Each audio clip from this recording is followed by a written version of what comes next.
kama kila na lobi Nzambe ezo senga nini Nzambe na ngai okolala kaka na bandoto somona kaka na lobi Nzambe na luka na nufwesi kwisi na tuna ye Nzambe na lobi na kotuna nanu te ayebisanga tunga liboso alobi ke osomona kaba makila bongo na ndako eba pesa sacrifice makila Yesu na yebaka ndenge ezalaka bandeko nini nazomona kaka boye yaya mukolo na osala priere awa ya naomona makila nakende na ndako bwe na kutileki na ngai yaya nalobi nini yaya mwana koti na ndako abandi kopanza biloko na ndako azopanza nalobi Nzambe ezosenga nini mwana atosaka ngai oletolele komi ya boye likambo nini Nzambe okokaliselanga te na basambo nga nakendaka yaya naokumisa Nzambe makasi na mbisa Nzambe abimisinga na kati ya liwa baye bazotalisa ngai elemba moko na biso no na biso achekaka mbeli kaka boye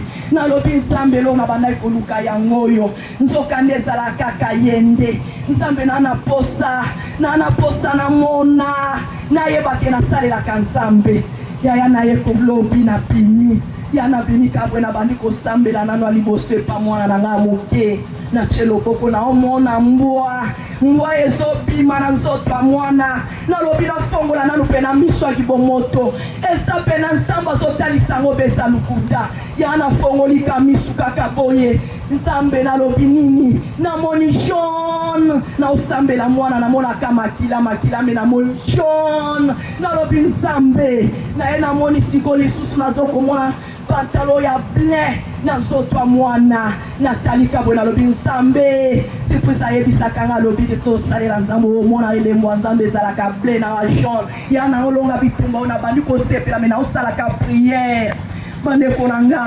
nafandela lobi Nzambe na okota sona na solisusu yana sambele lisusu yana oyoka na nzoto na ngai mwasi na okeloko ekwei na lobi Nzambe esani na ngo ekwei lisusu boye yande na okumisa Nzambe na Nzambe aselenga minene Nzambe na nga nazopesa lokumwa munene na lisima manere Nzambe oyo na lande biloko to likolo Nzambe na nga sali mama nera lobi ke na aoninde na okumisa Nzambe na tongwa lelo betela Yesu maboko bien-aimé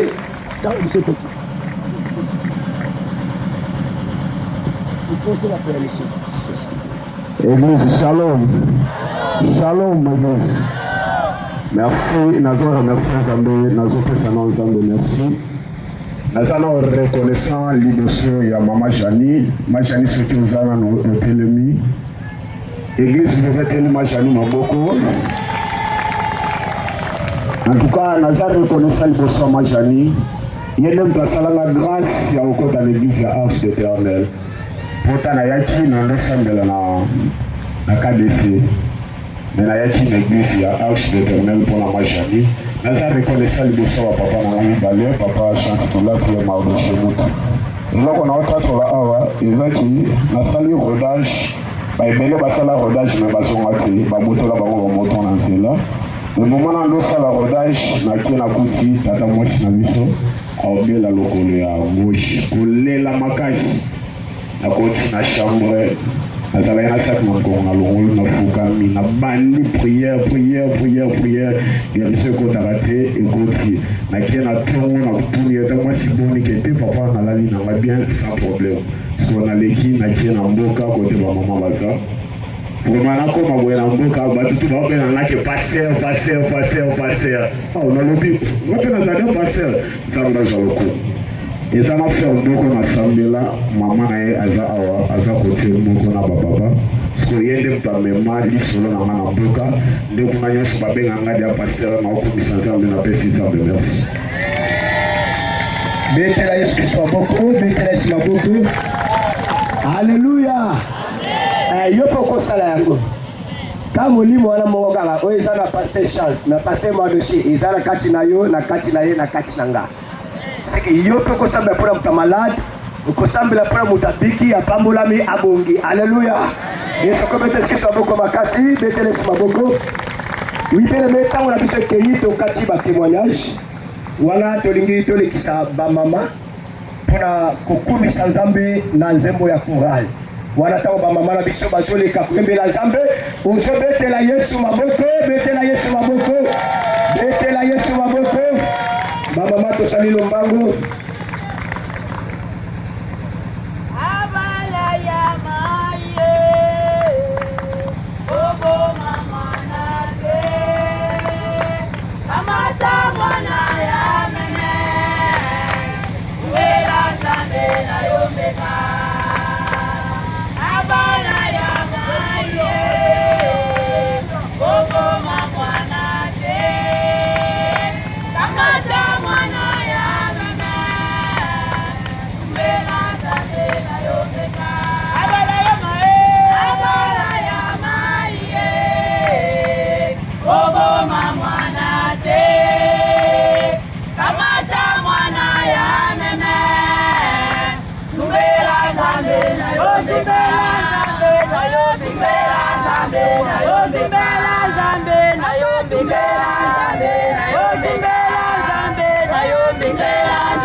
Pandaka na kese mingi kana bome songa mononde betu kwenda kusamba na hizo ya Nzambi, Nzambi ya moyo, Nzambi ya lutondo, Nzambi ya kese, Nzambi ya Zulu tintoto. Monoke pandaka na kese mingi kana bome songa mononde betu kwenda kusamba na hizo ya Nzambi, Nzambi ya moyo, Nzambi ya lutondo, Nzambi ya kese, Nzambi ya Zulu tintoto. Kudi Zaba, oh Kudi Zaba, oh bese toto luta kasi mambo ya Nzambi yota luta fe. Ingi mutindu batiyatama kubisa katoto ya beto pita kubika yo. betela Yesu maboko Zaba, oh Kudi Zaba, oh bese toto luta kasi mambo ya Nzambi yota luta fe. Ingi mutindu batiyatama kubisa katoto ya beto pita kubika yo. Kujikusa bepangi na mono usamba biteki samba kaka Nzambi ya moyo ikele na Zulu tula kifufu na Yesu beta kota na wala ya Nzambi.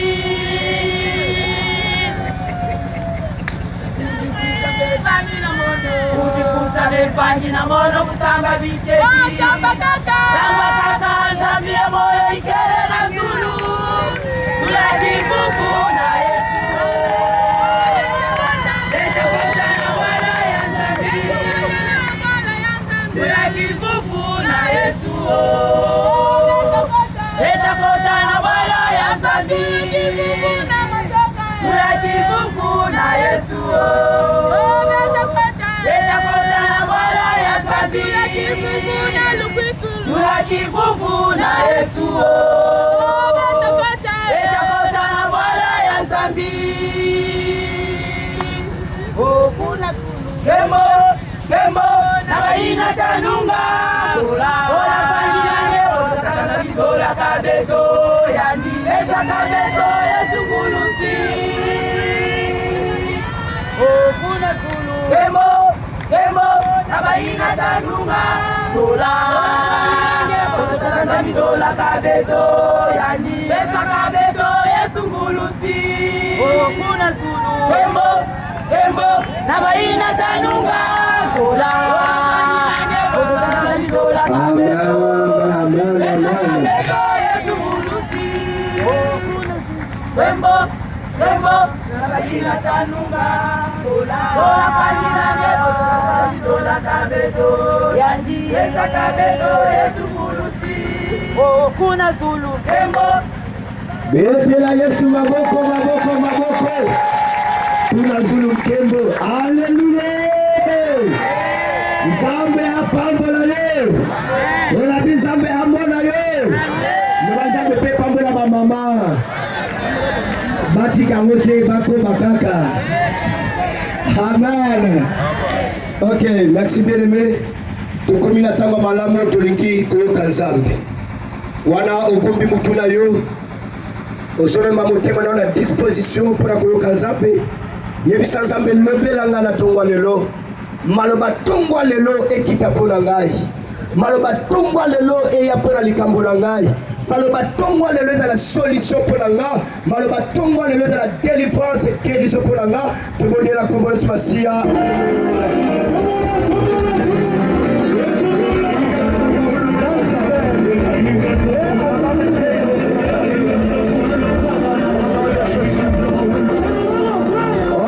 Seigneur, parle-nous, Père.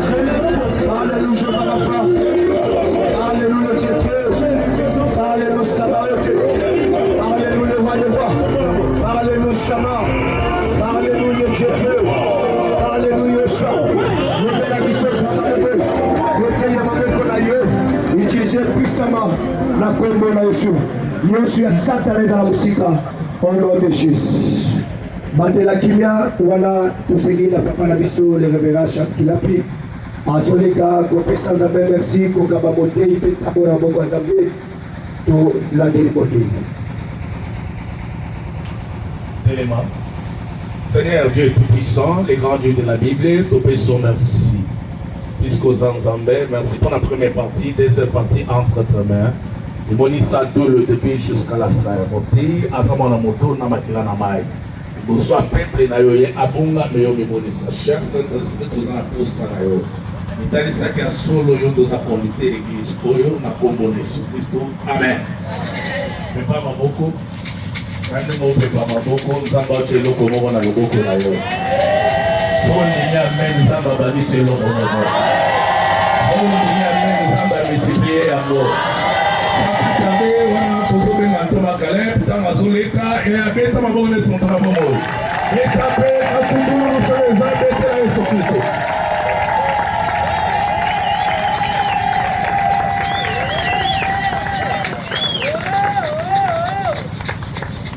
Alléluia. Est-ce que quelqu'un qui peut balancer la main droite et puis il dit gloire au Seigneur? Non, je ne peux pas entendre tu dire gloire au Seigneur. Je peux parler, attendre encore gloire au Seigneur. Que Dieu vous bénisse. Et le monde de main, les yeux sont fermés. Éternel notre Père, nous te bénissons pour ce matin. Nous te bénissons, tendre Père, car tu as dit dans ta parole, si toi tu ne gardes pas, tout le monde garderait en vain. Nous avons besoin de toi, nous avons besoin de ta présence. Tu peux parler à ton peuple, que tu puisses les consoler. Parce que les âmes sont abattues ce matin. Nous croyons que papa, toi tu es le rémunérateur de tous ceux qui te cherchent. Bénis ce matin, au nom de Jésus, j'ai ainsi prié. Amen. Deuxième Bible, Genèse chapitre 15, du premier verset jusqu'à 6e verset. Genèse 15, du premier verset jusqu'à 6e verset. Et je lis la parole dans le nom de Jésus. Je lis la parole dans le nom de Jésus. Après ces événements, le bas nos événements. Le bas ce sont événements.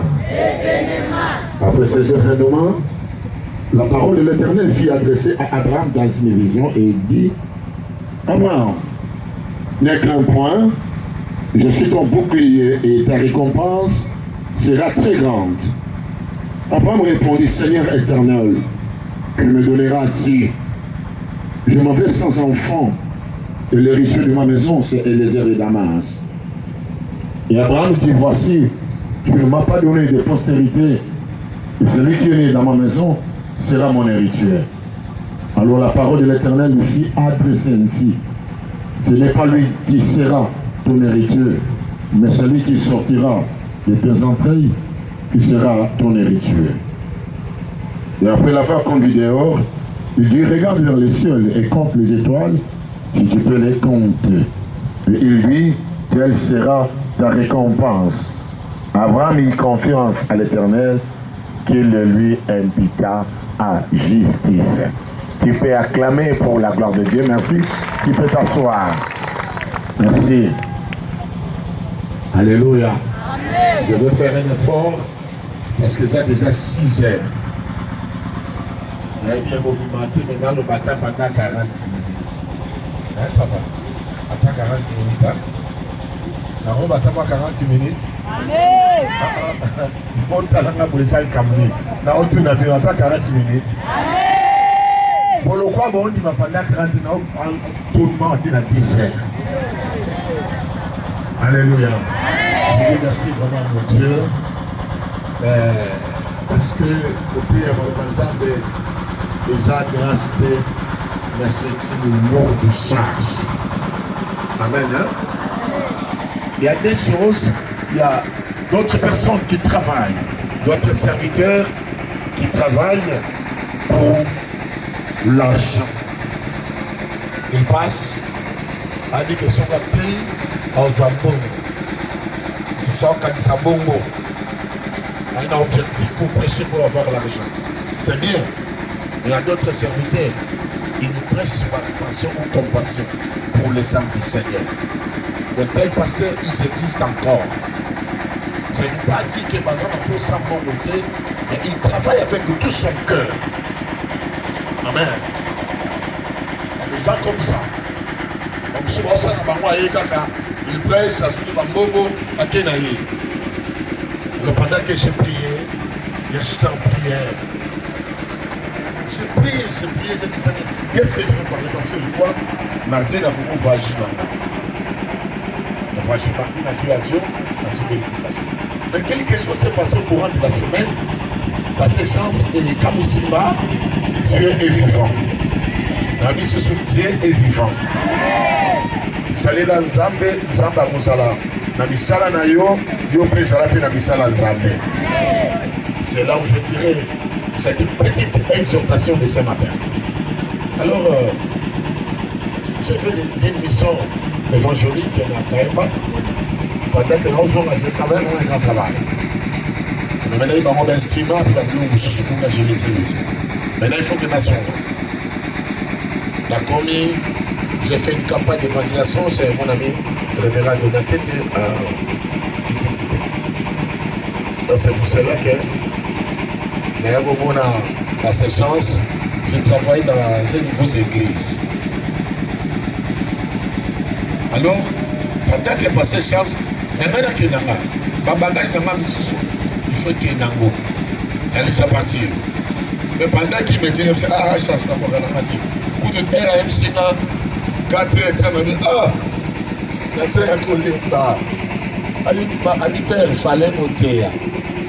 Dieu m'a dit, tu feras c'est mon travail. Habite la radio.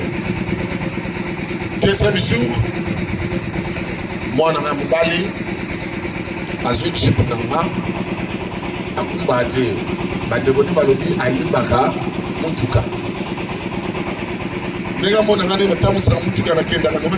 Qu'est-ce que toi tu fais pour que on t'embauche à Mutuka, et l'homme a négocié sa maîtrise?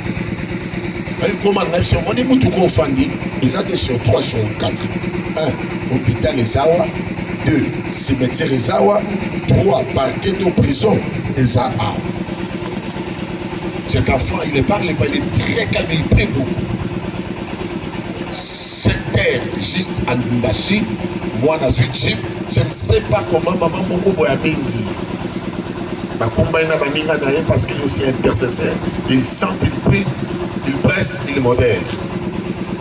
Ma bima Boyna Tongo, la salas, maman n'a accident. accident, il y a chance, accident, il y a olé atia le colonna frein, atia le colonna l'accélérateur. Alors, déjà la Sinabé, mon ami, je fais de faire un grand travail. Faites beaucoup d'attention parce que Diable a olingate qu'il me laisse tranquille. D'ailleurs, Dieu existe et Dieu, il est un protecteur. Quand moi, on a mis 7 heures à l'équipe à la classe. Groupe ya batu moko batikala ki a doublé batu bakima. Azui akuti petit pas. Moto ya 3 pneus. Eza ke telemi ezozwa mutu akuta na kati. Amone sika na okende ta lobi tosila na awa. Atuta petit pas.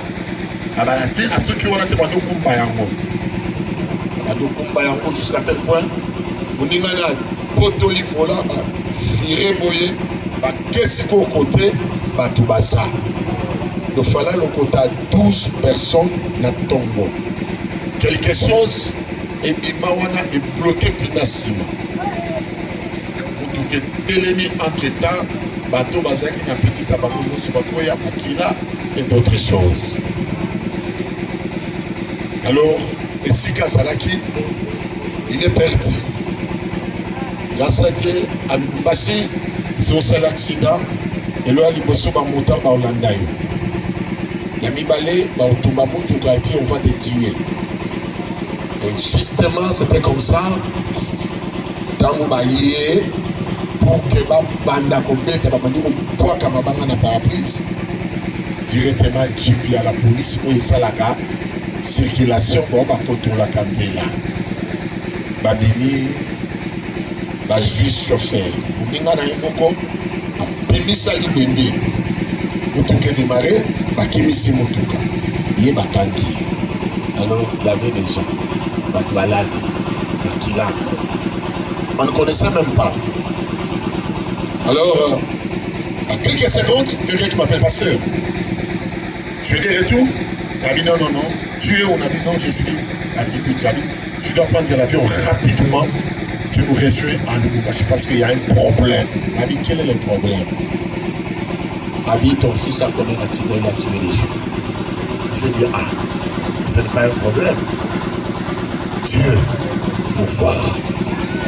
Et je me suis resté calme. Alors j'ai regardé ce travail. Il a dit ça. Je voulais faire ce travail au lieu de partir. Je m'ai dit, reste béni quelqu'un. Yaya bakangi mwana, bakenaye, bakutisi na tashu. Batubaye, batali vraiment, moko abukani lokolo, moko abukani clavicule, maman moko pasuki quelque part. Bango tu vas perdre connaissance. Motocycle wa kumbaka wana, il y a un problème choc dans le Congo. Alors babemi bango pendant que bakumbi bango moto aliboso alamuki na 12 heures basali bakisi alamuki na 12 heures. Toute la vie disait pasteur abatu na mususu pe baba amesalingi amewa bano bapusa. Alors deuxième personne à la mouki à 19h et cette maman-là à la mouka à 2h du matin. Et pendant que baillé, pour se remettre sur le moutou là-bas, sur un moteur en moutou, tu dois acheter une autre.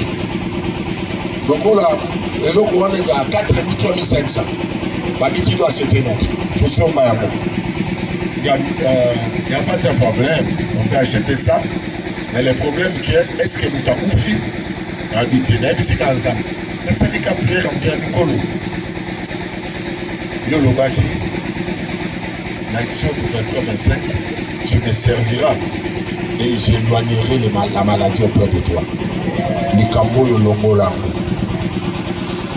Alors, motocycle on eza ya femme moko aye na mobali naye batali en tout cas faut futa. Alors on avait moi na colonel la PCR na moko aza capitaine baza mwasi ya auditoire. Nabi vous vous en occupez avec ça. Moi moko médecin on dit va à l'hôpital. Ils sont partis. Quand moi on a vérifié bah on dit au samba on solo bah a dit non c'est là tu dois voir on va payer. A dit parce que vous tout payer et c'est un pasteur. A dit je m'en fous avec le pasteur. Je m'en fous avec le pasteur. Et ça il doit payer.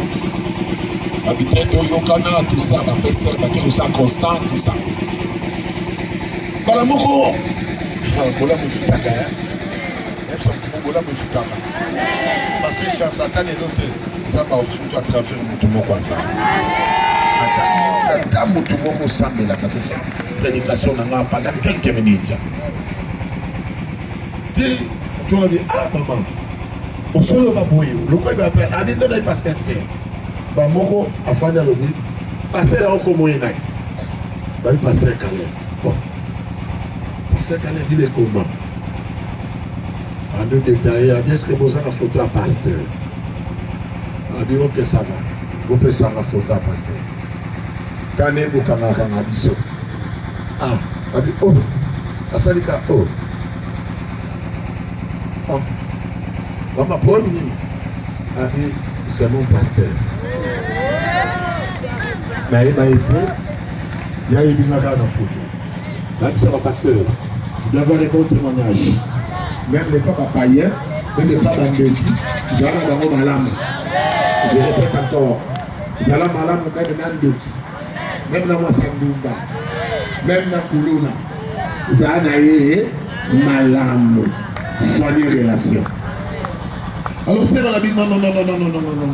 Pasteur Oyo, il ne me connaît pas, il ne me connaît pas. Mais à Sambela Yaya Nanga, ça fait 6 ans passés.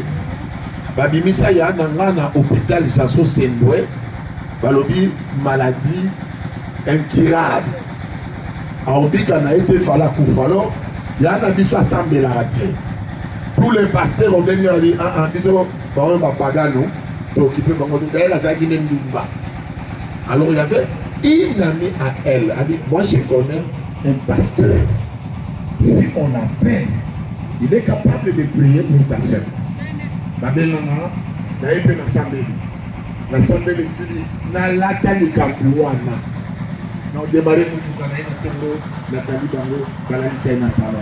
Je prie, la midi, je prie, le soir, je prie. Na bimise bonga na faut que le mele. C'est wana abika kata salili. Bonjour les éternels l'église et pasteur. Je suis venu seulement pour dans et le côté. Mais Zambé a récompensé. C'est ça la prédication que je veux dire. Que Dieu puisse te récompenser. Akenda naïe. Et pendant qu'Akenda, ça fait 6 ans passés. Na mutu nanga pe azalaka te. Siko ba bimisa numéro nanga baluka nanga pe ba zokanga te. Abi yaya tous les gambo de tout qui est traité mon âme. Moi bon ça 3500 exact. Dans le bon mon garage combien? Au 580 nabi, la dernière fois mon ami prend 580 va petit sambo. Et bon raté ça dit. Et bon moto azaki na clavicule oye bukana. Pendant que kuna batento ba passer Caleb. Abi médecin. Bino bo futaka makambuka ya mochanga ni botika ngana kenana bokoko. Makambo tout ça passer Caleb. Exact. Moto abuka na kelo kolo. Alobi lokolo nanga ebobonga. Moi ebe bo traiter nga awa exact. Na osalini. Na obima. Maman oyo awa pasuka ki pendant 18 yede batongi esili alobi pasteur. Et ali kamuna yote. Ezali kamuna. Otika ngai salini ekende. Ikambetiki makini mutuka nabi batamba bapese babiti doit payer $500. Laisse mon enfant tenter. Mon ami, na bonne mutu, je ne paye pas. D'ailleurs, la tête de ton ami, Même si c'est comme besoin de $200. Ils ont refusé de dire besoin de péter. On a payé ça la paix, on a yéba, on a payé la barre. On a déni, on a dit que on a dit lobby, sans problème. Voilà, c'est glorifié mon Dieu. Alléluia. Dans la vie, tu dois être humble. Lucas qui vient à montagne ça. Vous allez orgueiller, parce que au foot à yoté, et au foot à yoté, je dis encore, et au foot à yoté, je dis encore. Je ne sais pas ce qui peut arriver demain. Ne regarde pas seulement aujourd'hui, mais regarde. Nous avons 3 vies, 3 choses. Nous avons quoi? Le passé, où est-ce qu'il y a le samedi, le lot, tout ça, le présent qui est dit, dimanche. Demain, c'est le futur, qui sera le lundi. Alors, tu ne connais pas ce qui peut arriver demain. Alors, soyez bon avec tout le monde. Et là, quand il dit, réconcilie-toi avec Jésus. Je répète encore, réconcilie-toi avec qui? Jésus. Que Dieu vous bénisse. Ce matin, je voulais parler, ta récompense sera grande. Ta récompense sera comment? Grande. Il y a 2 sortes de récompenses. Il y a la récompense physique. Quelqu'un qui travaille. Dans sa canofida, dans sa wap, soukana yango ba futa yo salaire. Vrai ou faux? On va te donner ça.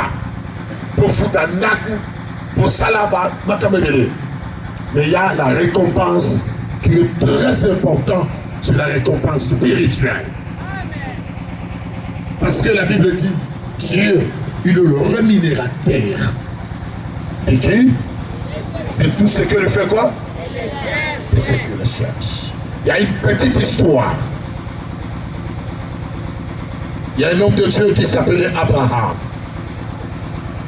Abraham, il avait totalisé presque 75 ans. 75 ans.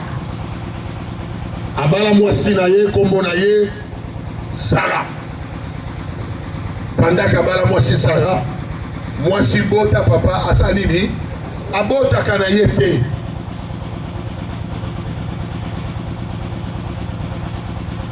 La femme n'aimait pas au monde. Moi, c'est un bon tâtier. Alors, Abraham, il a fait un travail qu'il met trop beaucoup. Alors, il a ma casse. Comme on a eu, il y a ça de Damas. Donc, il a couché parce que, et sa histoire, il y a ça de Damas. Et la ça de Damas, papa, à Kola na wapi, na Nakuna. Donc, Ayebi Abraham, avec Abraham, chef de Nani, papa. Cet homme, il était très fidèle à tout ce que son maître lui disait. Abraham, il laissé Yaka, Kendebo accueilli. Abraham, il a laissé fier, Kendebo accueilli, Kendebo accueilli, Kendebo accueilli. Alors, un jour, Abraham a continué à Kazanda. Il commence à se poser des questions, mais il retourne à ma question. Il se pose trop de questions. Je parle à quelqu'un, trop de questions, et on met ça au estomac.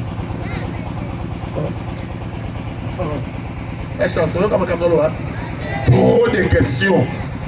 Et on met ça au tout. Dans toutes choses, recommande ton sort à l'Éternel. Première de ces choses, mettre à lui quoi? Sa confiance. Ça a confiance en Zambé, quoi? Mais ça a confiance en Zambé. Ça a confiance en Zambé. Ça a confiance en l'éthique. Mais ça a confiance en Zambé. Pour les licencier, puis les lots, ça va tanguer, mais ça va cabine. Dans le chemin, comment c'est l'autre? Moi, dans mon corps, à Kinshasa, trop de Français dans mon corps. Français, mon père, t'as dit tel. Il y a un article là pour faire de tout à Joaquin qui a Kendaka. Allez, gars, Rakuna, mon maman, mon bois, t'es comme un tembele. Allez, mon monsieur, Sakana. À mon niveau, t'es comme un tembele. Abadou, t'es dans français. Gazelle la fenêtre mentale. Avec les Français, après, tu sais, on ne veut pas. Abadou, discuter, moi, non. Non, ça coûte. Ça coûte. Oui, c'est ça. Non. Avec la botte. Ou les bottes. À discuter, et puis c'est dans le Kanda. Donc, tu es comment tu es mené. Est-ce que toi tu croyais que et que quand tu es patronat. Madame, s'il te plaît, parle à Soyez. Abi, tu veux me montrer que toi, Abi, tu parles feu français. Arrête de parler comme ça. Tu parles feu français. Comment? Moi, en ce moment, c'est pas tout ça. Il y a d'autres qui n'appellent le patron. Tu veux jouer avec moi? Parce que sauter devant le matin levé, c'est pas ça. Et je veux avec moi. Joli. Tout va bien. Alléluia. D'ailleurs, comment n'a-t-elle pas moutakondi lelo? Mais soit photo n'a le botalaye. Et ça va circonstance à vie de s'allier. Je parle de quelqu'un comme ça. Comment n'a-t-elle pas commis lelo pour y? L'obésaki moutou. Ne joue pas. Tu es capable de restaurer quelqu'un. Il est capable. Ne joue pas quelqu'un parce que le loi s'en bongo. Tu es capable. Il y a côté mbolaye. Je parle à quelqu'un Zamba Tombo la Mutumoko. Zamba Tombo la kate selon famille. Zamba Tombo la kate selon titre académique. A Tombo la kabate selon sa grâce. C'est la vérité. Alléluia. Alors Abraham était là. Il est en train de se poser trop de questions. Ah bien, donc Abraham, pendant que Abraham, il était dans sa maison, dans sa tente, il pose trop de questions. Pendant solo ensemble, vous avez dit Abraham, c'est quoi ça? Il dit après ces événements, Abraham a mon makambo. Après le ce phénomène, non, et puis ça moutoumoko mboule bêta qui lobby, mais le lieu ça t'a malam. Même ça moutoumoko, il y a un temps de pleurer, il y a un temps aussi de rire. Moment où il est là qui, non, et puis ça moutoumoko que ton futur sera meilleur. Non, là, moutoumoko, il y a problème exacté. Problème exact, il y a ma cambo abétite, mais les cambo ça, les cambo ensemble. Pour ça, papa, mon la moutou, attends la calolène de saté, attends la famille. Il regarde ce que tu as. Non, il ça me va sacrifier sur ça, ça va récompenser. Non, on va solo yaya. Ko kata pongi ko ya, ko fanda na mabele. Ce que nous avons qui va foutre yo, à quoi foutre $100. Mais ce qui nous a balé à foutre à quoi foutre ndak. Parce que si on a fait à quoi ça va quitter. Mais ce qui on a fait à quoi peut se faire mutuka. Il est capable. Il n'a pas le conseiller. Il a conseillé Yaya. Il a conseillé. C'est pour cela que je prononce l'ensemble Yaya. Dans le monde orgueil. Dans le monde orgueil. Un pasteur qui m'appelle aux États-Unis. Alors, un pasteur canal. Est-ce que à qui quitte? Bah, fout au nid. Même si la mission va foutre le matin, tu vas foutre en Anzan. Même si tu vas foutre un pasteur à Zadé. On va foutre un rabat, toi, ensemble. Ce qui nous a dit, foutre yo yaya. À cause de ça, donc, il y a ma cambo et des cas. Si vous avez un foutre, vous allez quoi mourir. Je parle à quelqu'un qui est Abraham, les amis comme yo. Zamba fouta motomoto. Na pepe yego zamba consoler motema yaya. Na lo bazamba consoler motema yaya. Na lo bazamba consoler yaya. Okata pongi pambate. Okata pongi ponzamba sunga yo. Est-ce que motomoto lo bigwa au Seigneur? Abraham était là. Je prends un exemple. Je prends un exemple, papa. J'appelle David. Dans la récompense. David, il est venu à côté de champ de bataille. Bayaya, Baroua, Bamaton rebelle, tout va fandi. Colette a aussi, à son finger, David devait s'engager dans la guerre. David a s'engagé dans la guerre. Mais David a demandé tout là. Il pose la question. Alors, que sera-t-il à celui qui battra quoi? C'est le Philistin.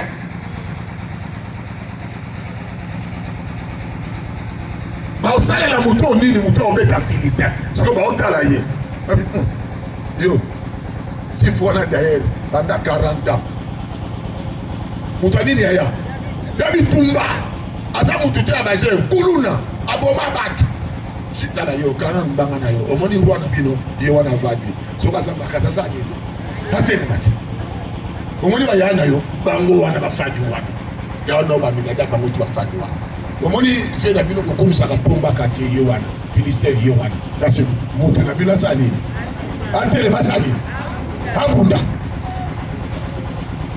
wemne ba ibsa yo banda yana nge antete kya mesala ba yai bo kwenda taniki bo mesala ibuna nge ebisa bango ngana abango te ngana abango te yaya soki bango ba resisa te ngana o resira on a la Bible nous bien fait que Dieu, pas avec une personne, avec Dieu, je ferai des exploits.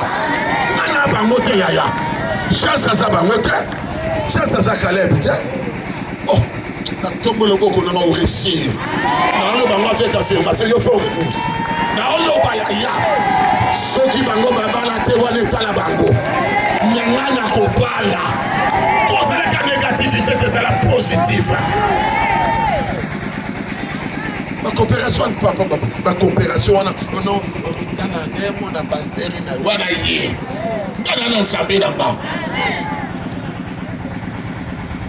je sois à Moïse Elisa c'est Élisée à sa élite ngana mutu na mpasa na ndenge na ye alo ba ndala mo baka mutu na mpasa lupemba na ye amen oui yaya naomona mutu moko porte ya kofungwama ezofungwama naomona mutu moko bakonexio ya grâce naomona mutu moko makambo ya kosalema mpona yo oti kondimango te ata ondimanga te naolobela bana Abraham basawa naomona libala moko ezoya batonga baloba eza makambo na yo okobana te mpona kabelo okobana te mpona français kaba français wana nde ekosambaka libala soki bango babonga pourquoi pas mission abaninini boyaya toya kotikana na politike bato baza baprésident toyeba mpe bango te normalement basoloti naosoke mutu moko nana yebi soki efini osalaka na equity onaona makambo asoloti nana yebi soki lusimu na ngai otamana nana yebisi yo nana tie point na vi na yo nayebisaki bino yaya moto alinga tia frai na vi na yo na longoli yango na tia na vitesse nalobi lisu yaya moto oyo atia frai na vi na yo na ntongo lelo tolongola yango totia na vitesse obala na vitesse obota na vitesse opambwama na vitesse openga na vitesse baoloba oyo yawuti wapi tala risto patron alobeza yo ese moto ayoki yaya ya patrona yalobeza yo nalata pantalon nalata te patron yalobezanga natiaka belo te ezanga natambola na pantalon to te naza mwasi ya bos nakomasa bosi moko azawa arabasaka naoloba mwasi ya patron moko azawa ndoto oyo olotaka fe kokisama ndoto na yo eza ya bango te ndoto na yo eza ya yo yaya nana yebi so kokufa na likosi naomona mpe bato ya lubumbashi mpe bazawa nalobi bato ya lubumbashi mpe bazawa tala soko ofanda na mboka lokola bakikwiti kananga te bisaka nzambe bakananga te bambuzumai te oyo ozobouge yoka yo ozobule ono nzambe opesa monzo na plateau eke plateau soki ozobule keno moto afandaka na masina te ya putro bagombe ya turo balinete naoyebisa motu moko yaya eske moto ayoka wa talondile bato bayoka te bato baoyoka yaya kota na vitesse ya vie kota na vitesse ya vie kota na vitesse ya vie loba gloire au Seigneur loba gloire au Seigneur ebisa moninga na koti na vitesse ya vie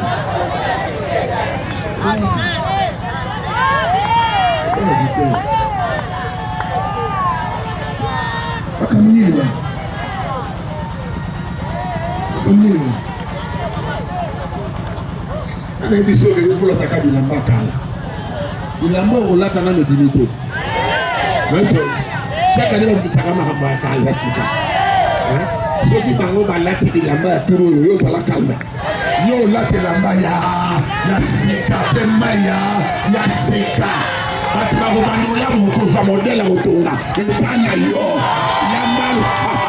Yambalo baoseka yo.